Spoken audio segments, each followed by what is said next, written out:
You've stared at the same walls, walked the same paths, felt the same gnawing emptiness, haven't you? Reality feels so concrete, a solid foundation beneath your feet. Yet how often has that foundation subtly shifted, revealing a deeper, more fluid truth beneath? This solidity, this absolute certainty of the physical world, is a meticulously constructed illusion designed to keep you anchored. It's a necessary stability, but one that masks an underlying tremor, a constant, subtle flux you've felt but never quite articulated. This constant vibration, this unseen tremor, is the first hint that what you perceive is not the whole story. It's the first whisper that your reality is far more malleable than you dare to believe. A truth that beckons you to look closer, beyond the edges of what is seen. What if the very firmness you rely on is a carefully maintained state? A deliberate holding back of something far more dynamic. This illusion of permanence is the very first layer we must gently peel back, revealing the subtle dance of creation that truly underlies your experience. And before we dive deeper, make sure you subscribe and turn on the notification bell. These revelations aren't random, and if this video found you, it was meant to. Now let's begin. The world you occupy seems so fixed, doesn't it? Each object, each experience, feels like a permanent fixture in the grand theater of your life. Yet in those quiet moments, or during times of unexpected change, you've sensed a deeper instability. This feeling of solidity is a powerful narrative, one woven from your expectations and your deep-seated beliefs about how things should be. It's the story of a stable universe, a consistent stage for your unfolding drama. But beneath this veneer of permanence, there's a constant, energetic hum, a subtle tremor that suggests a reality far more fluid than we are taught to acknowledge. This tremor is the first crack in the solid illusion. This unseen tremor is the universe's quiet insistence that possibility is always in motion. It's a silent invitation to question what you take for granted, to probe the edges of your perception and find the true nature of existence. This constant vibration, this unseen tremor, is the first hint that what you perceive is not the whole story. It's the first whisper that your reality is far more malleable than you dare to believe. A truth that beckons you to look closer, beyond the edges of what is seen. What if the very firmness you rely on is a carefully maintained state? A deliberate holding back of something far more dynamic. This illusion of permanence is the very first layer we must gently peel back, revealing the subtle dance of creation that truly underlies your experience. You stand at the precipice of infinite possibility, a vast ocean of potential realities stretching out before you. Yet you navigate this expanse not with inherent freedom, but through the singular lens of your own observation, collapsing wave after wave into a single, chosen experience. This act of focusing your gaze, of declaring this is what is incredibly powerful. It's the mechanism by which the universe, in its boundless potential, crystallizes into the tangible world you navigate daily. But what if the way you look, the very nature of your observing consciousness, is what dictates which reality comes into being? Your stare isn't passive, it's an active force, a sculptor shaping the raw clay of potential. This isn't about wishing things into existence in a whimsical sense. It's about the fundamental physics of perception.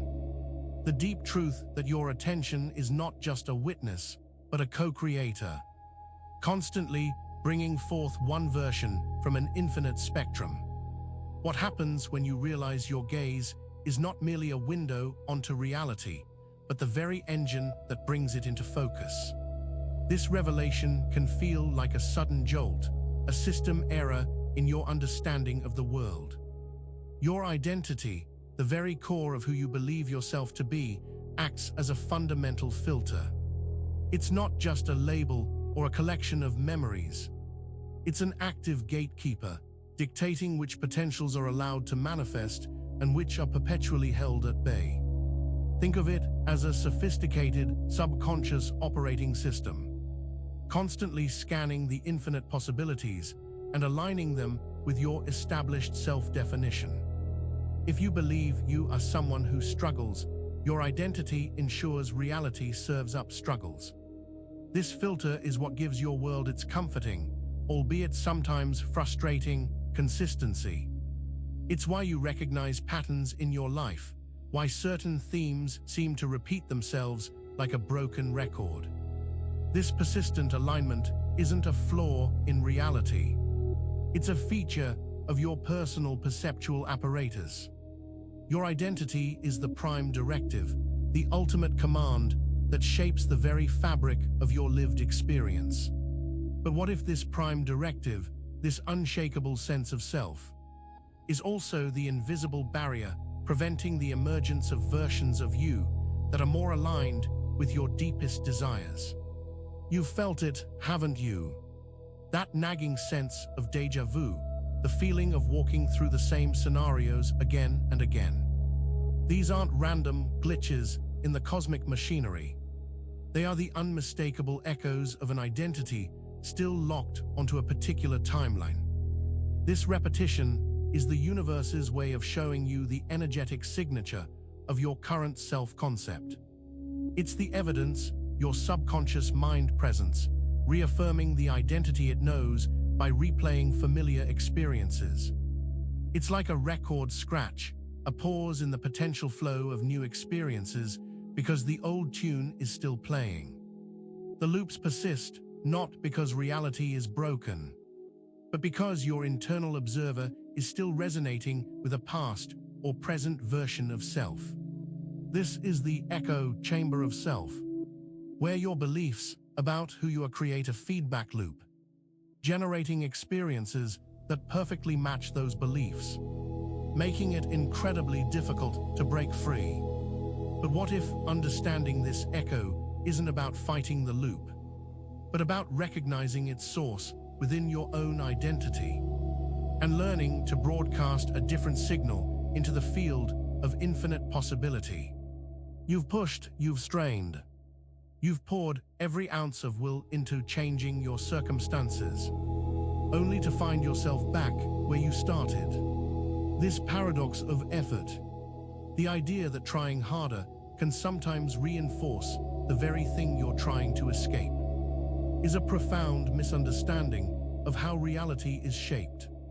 When your efforts are rooted in the belief that you lack something, or that you are not yet the person who can achieve your desires, you are inadvertently feeding the old narrative. Your struggle becomes proof of your current state. The energy you exert, if it comes from a place of desperation or a reinforcement of your current limitations, acts like fertilizer for the existing reality. You are, in essence, making the old feed stronger, more robust. This isn't to say effort is futile, but that the nature of that effort, its underlying intention and belief system, is paramount. An effort born from conviction is vastly different from one born from doubt. So, how do you apply effort without inadvertently reinforcing the old feed and solidifying the reality you wish to leave behind? This question leads us to the hidden architecture that governs your world. Imagine your subconscious mind as a vast, intricate blueprint, a hidden city beneath the bustling metropolis of your conscious awareness. This architecture isn't passive. It's actively constructing the very framework of your perceived reality, day by day, moment by moment. Within this subterranean world lie your deepest beliefs, your ancestral patterns, and the imprints of every experience you've ever had. These elements are the architects, the master builders who dictate the design and layout of your external world. They are constantly working, shaping the probability fields around you, ensuring that the external reflects the internal. If your subconscious is built on scarcity, it will architect a world of scarcity. no matter your conscious desires to the contrary. This subconscious architecture is the unseen force that orchestrates your sense of normal, the invisible hand that guides your attention and your choices, often steering you back towards familiar landscapes. But if these hidden architects are so powerful, how then can you begin to influence the design, to introduce new blueprints and construct a different kind of world for yourself? Have you ever noticed how, after focusing intently on something, you suddenly start seeing it everywhere? The new car you're considering, a particular word, a specific symbol, they seem to appear out of nowhere, as if the universe has conspired to bring them to your attention. This phenomenon is a direct manifestation of your reticular activating system, or RAS, coupled with the principles of quantum observation. Your attention acts like a selective spotlight, illuminating certain aspects of the quantum field while leaving others in shadow. When you direct your focus with intent, your RAS filters incoming information, prioritizing anything that aligns with your conscious awareness. It's not that these things weren't there before, but rather that your previous state of observation rendered them invisible. This selective rendering is how your brain manages the overwhelming influx of data. But it also means your perception is not a neutral recording device. It's an active interpreter, constantly choosing what to highlight and what to ignore. This ability to selectively render reality means you are not merely experiencing the world. You are actively participating in its creation. But what happens when the spotlight of your attention begins to catch more than just the mundane? What occurs when it illuminates the subtle cracks in the code of reality itself? You've experienced them, those moments that seem too perfect, too coordinated to be mere chance. A song on the radio that echoes your inner thoughts. A chance encounter with someone you were just thinking about.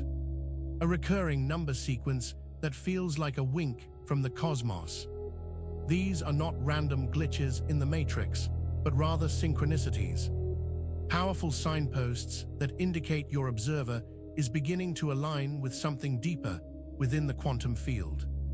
They are the universe's way of communicating, of confirming your participation in its unfolding.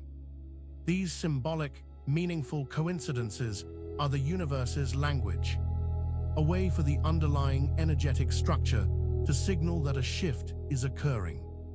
Each one is a key, a subtle nudge towards recognizing the interconnectedness of all things. They are the cracks in the seemingly solid code of reality, moments where the veil thins and you get a glimpse of the underlying energetic symphony that connects everything.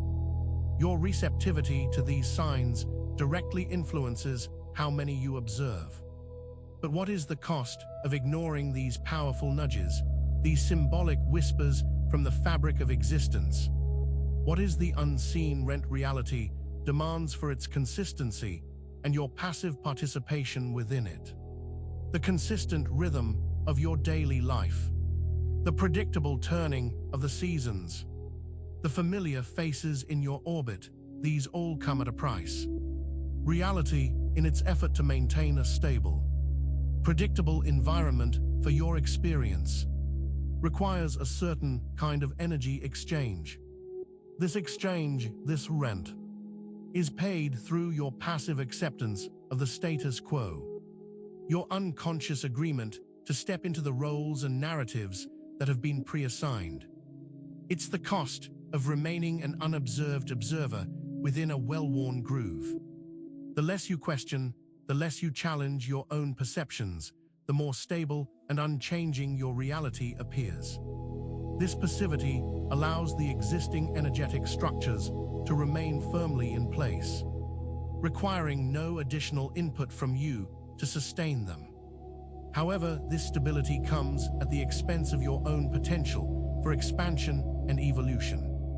It's a form of energetic inertia, a comfort zone that can become a cage if left unchallenged for too long. But what if you could begin to actively invest in a different kind of reality? One that doesn't demand this passive rent, but instead rewards your conscious engagement. This is where the power of micro-experiments begins. To truly understand the mechanics of reality, you must become not just an observer, but an active experimenter. This involves stepping outside the comfort of your conditioned perceptions and intentionally introducing variables to witness the ripple effects. The idea is simple. Choose a small belief about yourself or your world that you wish to shift, and then consciously act as if the new belief is already true. This isn't about forced positivity, but about embodying a subtle but significant change in your internal state. For example, if you believe you are always late, set an intention to always be 5 minutes early for your next few appointments. Observe not just the outcome, but the subtle shifts in your internal feeling, your perception of time, and the interactions around you. These micro-experiments are designed to bypass the deep-seated filters of your subconscious, creating small, undeniable proofs of your ability to influence your experience. They are designed to build confidence and demonstrate that you are not a victim of circumstance, but a powerful architect of your own reality. Each successful experiment, no matter how small, begins to weaken the grip of old identities and open up new pathways for potential to flood into your experience. But what happens when these experiments start to create larger shifts, exposing the lingering echoes of the self that was? After a period of conscious effort, of actively engaging in these micro-experiments, you might start to notice a peculiar phenomenon. Things may begin to change. Your desired reality might start to edge into view. Yet there's a subtle resistance, a lingering feeling of the old. This is what we can call reality lag. It's the ghost of the old self, the residual imprint of your previous identity and its associated timeline, still attempting to assert itself even as a new reality begins to form. It's like downloading a new operating system. The old one doesn't vanish instantly. There are still lingering files, corrupted data, and phantom processes that can cause glitches and slowdowns as the new system takes hold. This lag is not a sign of failure, but a natural part of the transition. It's the universe's way of easing you out of one energetic configuration and into another, allowing for a gradual rather than abrupt shift. But how do you navigate this liminal space, this twilight zone between the old and the new, and ensure the ghost of the old self doesn't pull you back into its familiar, yet outdated narrative? This is where the art of unknowing becomes crucial. The path forward isn't always about knowing, about grasping, or about holding on tightly to the desired outcome. In fact, the most profound shifts often occur when you learn to let go, to embrace a state of unknowing, and to trust the unfolding process. This means stepping away from the anxious anticipation of your experiment's success, releasing the desperate need for confirmation, and surrendering to the void that lies beyond your current identity. It is in this void that true transformation takes root. To embrace unknowing is to acknowledge that your current definition of self is not your ultimate reality. It's to be willing to be redefined, to dissolve the old structures without immediately trying to rebuild them with familiar bricks. This state of pregnant pause, of not knowing, is where the universe has the most freedom to impress upon you new potentials, to download new aspects of consciousness that your old identity could never have contained. But what happens when you fully embrace this dissolution? When the old identity truly collapses, and you stand in the vast expanse of what remains? This is the final collapse, the revelation that you were always meant to see this. The journey has led you here, to the edge of what you thought was your stable, predictable existence. You've seen the tremors beneath the surface, the power of your gaze, the filters of your identity, the loops of your past, and the architecture of your subconscious. You have experimented, you have felt the lag, and you have begun to taste the freedom of unknowing. All of these were steps, carefully orchestrated by the very nature of reality itself, to bring you to this moment of profound realization. This isn't about becoming someone new. It's about recognizing that the you've been trying to improve or change has always been a construct, a temporary role played on the grand stage of consciousness. The final collapse isn't an ending, but an opening. It's the shedding of a limited perspective, the quiet dismantling of the observer that kept reality confined to predictable patterns. You are not what you think you are, and in that realization lies the ultimate freedom. You were meant to see this because the universe itself is calling you home, to the truth of your boundless, unmanifested potential. That's it for this one. Make sure to subscribe for more videos and hit that notification bell so you never miss a new video. See you in the next one.